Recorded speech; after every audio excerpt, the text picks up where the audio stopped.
Monsieur le Président, Madame la Ministre, Monsieur le Président de la Commission, Madame la rapporteure, mes chers collègues. La réforme des retraites de 2023, avec le départ à 64 ans, a été perçue comme une contrainte pour beaucoup de nos concitoyens. 70% d'entre eux s'y opposaient, avec les syndicats entraînant une forte mobilisation des travailleurs. Dans plusieurs articles du projet, la Commission des affaires sociales a apporté de nombreuses dispositions et modifications afin d'atténuer, surtout de prendre en compte les carrières longues, pénibles, mais aussi la carrière hachée des femmes, et a ajouté le droit à des trimestres supplémentaires pour les aidants, les sapeurs-pompiers, les emplois TUC, etc. À la fin de l'examen du texte, ces améliorations ont permis le vote du projet de loi. Faut-il aujourd'hui le remettre en cause? En 2022, le corps, l'adresse ont établi des perspectives de 10 milliards d'euros par an de déficit à partir de 2026 et de 20 milliards à partir de 2030, prévision d'ailleurs inférieure à celle de beaucoup d'économistes. Le déficit va augmenter si rien n'est fait. Pourquoi? Parce que nous passons à 21 millions de retraités en 2035 contre 17 millions en 2020, alors que le nombre de cotisants par retraité baisse, 1,7 en 2020, 1,3 en 2050. Le coût des retraites est de près de 15% du PIB, un quart des dépenses publiques.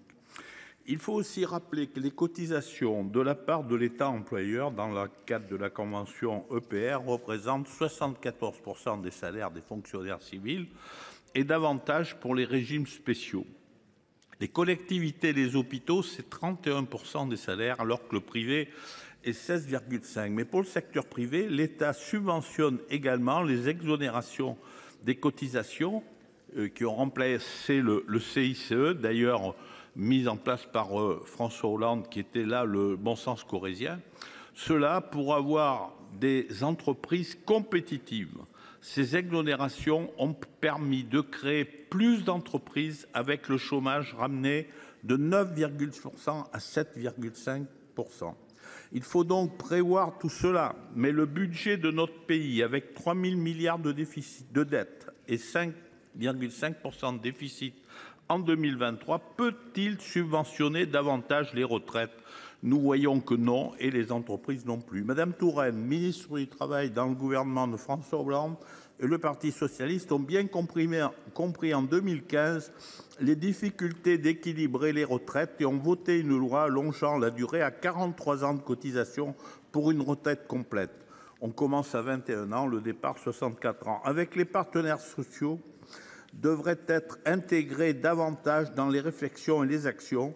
Nous devons renforcer ce que le Sénat avait adopté, remettre les 4 critères de pénibilité supprimés en 2017, mais en les adaptant à la réalité, garantir que les travailleurs seniors ne soient pas dans la précarité et puissent continuer un travail adapté, CDI de fin de carrière, temps partiel compensé, tutorat, retraite anticipée, retraite progressive, davantage de prévention, formation accentuée, augmenter les petites retraites.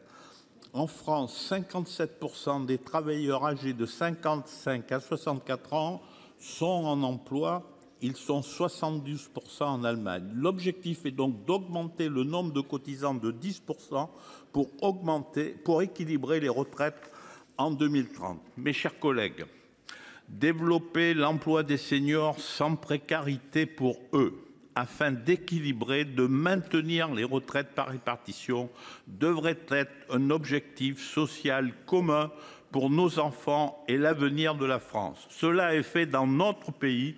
Nous ne voterons pas cette PPL. Merci.